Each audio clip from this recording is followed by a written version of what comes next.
que o Supremo Tribunal Federal recentemente concedeu, né, um habeas corpus coletivo a gestantes e mães de filhos com até 12 anos presas preventivamente, né? Vamos acompanhar a deputada Keiko Ota. Sim, deputado. Compete a esta relatora de plenário pronunciar-se sobre a constitucionalidade, juridicidade, técnica legislativa e mérito das proposições subexamine. A teor dos artigos 22 e do 53 do regime interno da Câmara dos Deputados.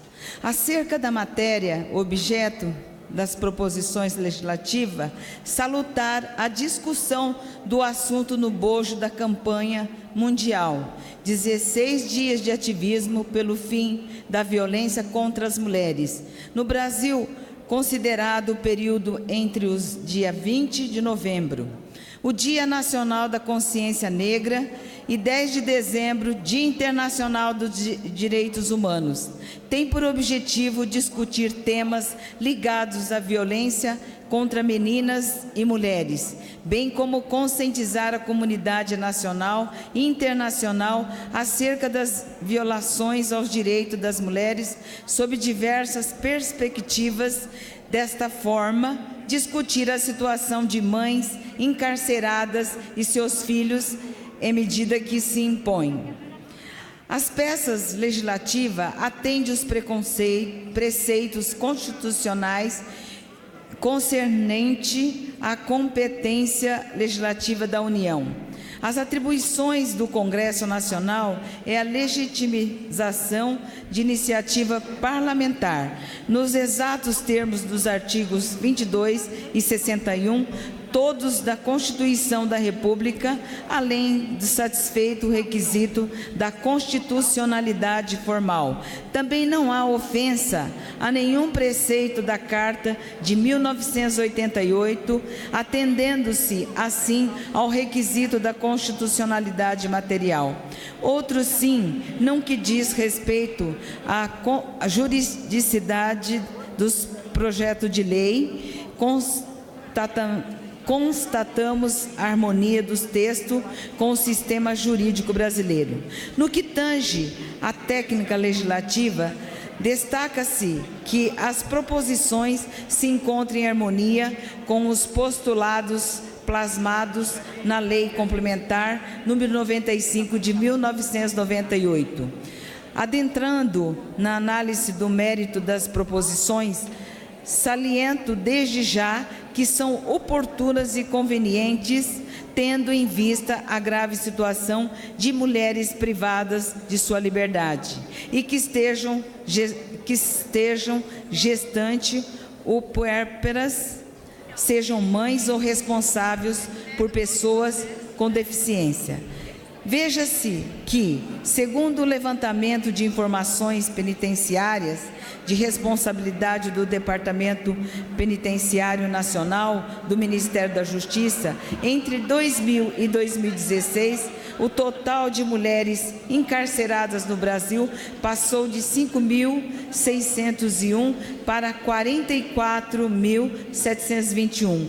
Com isso, a presença das mulheres no sistema carcerário brasileiro saltou de 3,2% para 6,8% no período, ou seja, houve um aumento de 698%.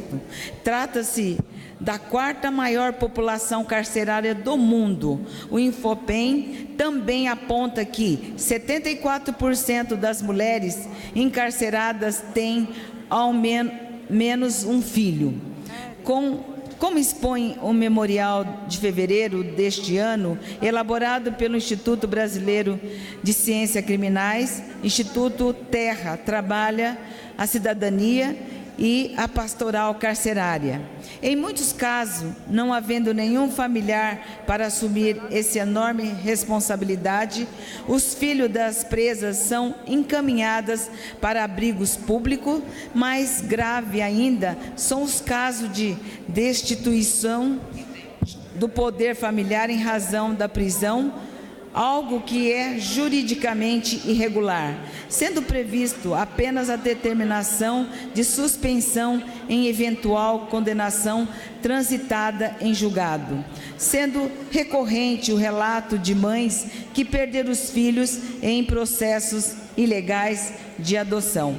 Fora disso, teratologia, em boa parte dos casos, a separação dos filhos impõe a sobrecarga de trabalho e outras mulheres, como avós e tias. Fato que deve ser levado em consideração na interpretação do marco legal da primeira infância, como será adiante detalhado. Segundo dados estatísticos de 2016 do relatório Mães em Cárcere da Defensoria Pública de São Paulo, são os avós maternas as principais responsáveis pelos cuidados de filhos durante o período de inserção da mulher, agravando a situação de pobreza com aumento de despesas sem incremento de renda, o que acontece 43,6% dos casos.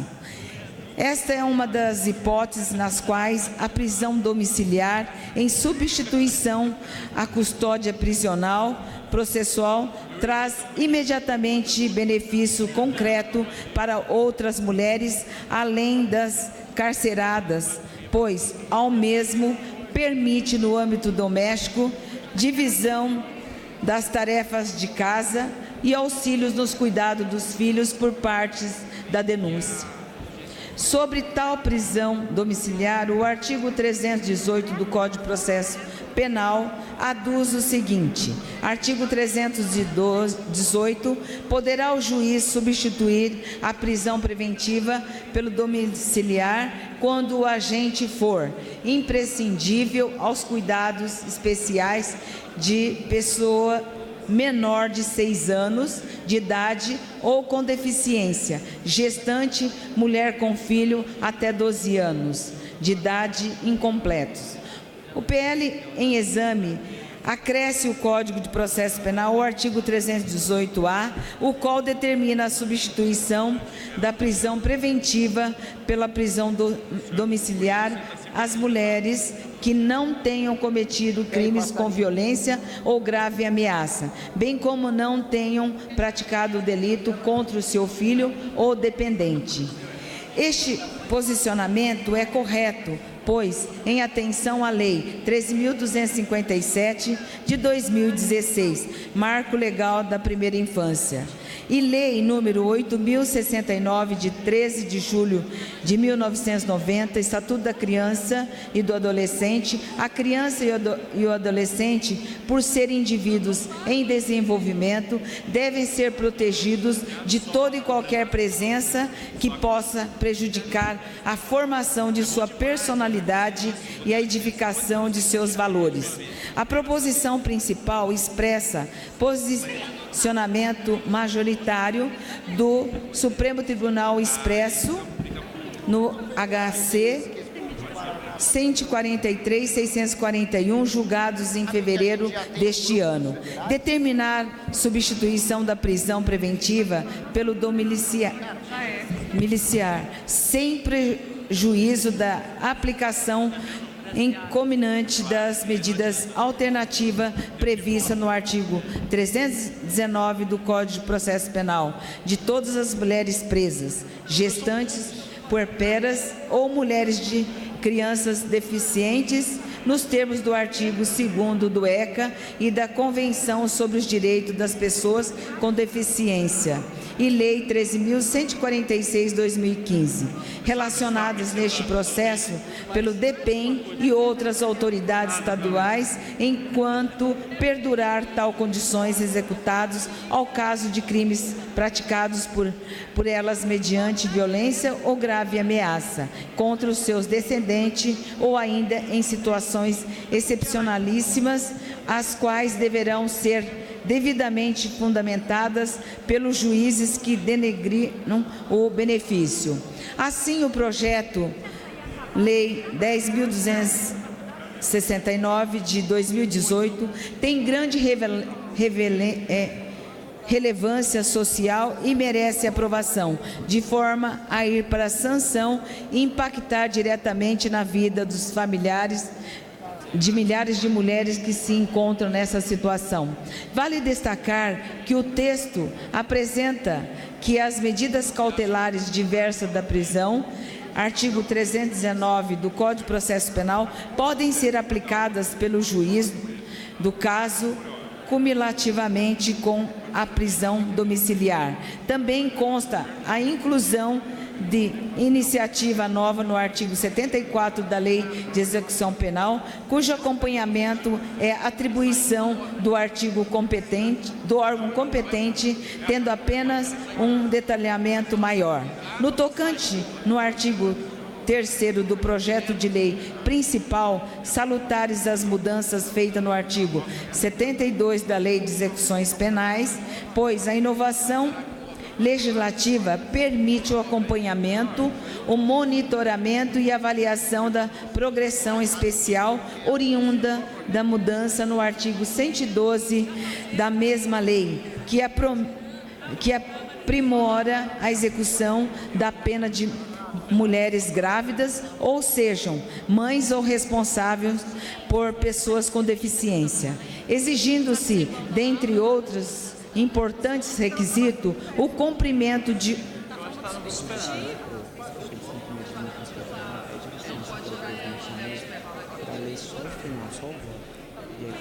Você que está acompanhando a gente pela rádio, pela TV Câmara e também na internet, deputada Keiko Otto, PSB do Estado de São Paulo, apresenta agora o voto dela em relação ao projeto de lei 102/69 ou 10.269 de 2018, estabelece a substituição da pena, aliás, da prisão preventiva por prisão domiciliar da mulher gestante ou que for mãe ou responsável por crianças ou pessoas com deficiência. E da pessoa que depende dela. Apesar de ser de alta relevância social, o tema tratado no apensado, ela foi apresentado antes do recentes decisões do Supremo Tribunal Federal. Assim, consideramos que o melhor atendimento da situação atual da apenada está proposto no projeto principal, nos termos do texto do Senado Federal, razão pela qual opinamos pela sua rejeição.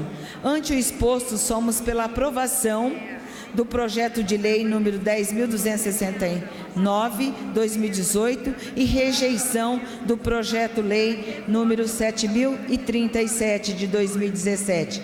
Quanto ao mérito, nas comissões da Segurança Pública e Combate ao Crime Organizado, de Defesa dos Direitos da Mulher e pela constitucionalidade e juridicidade e pela técnica legislativa e no mérito pela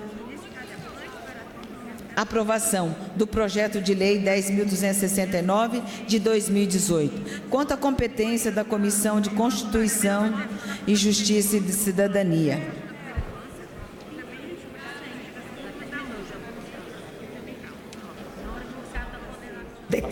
Passa-se a discussão. Deputado Edmilson Rodrigues.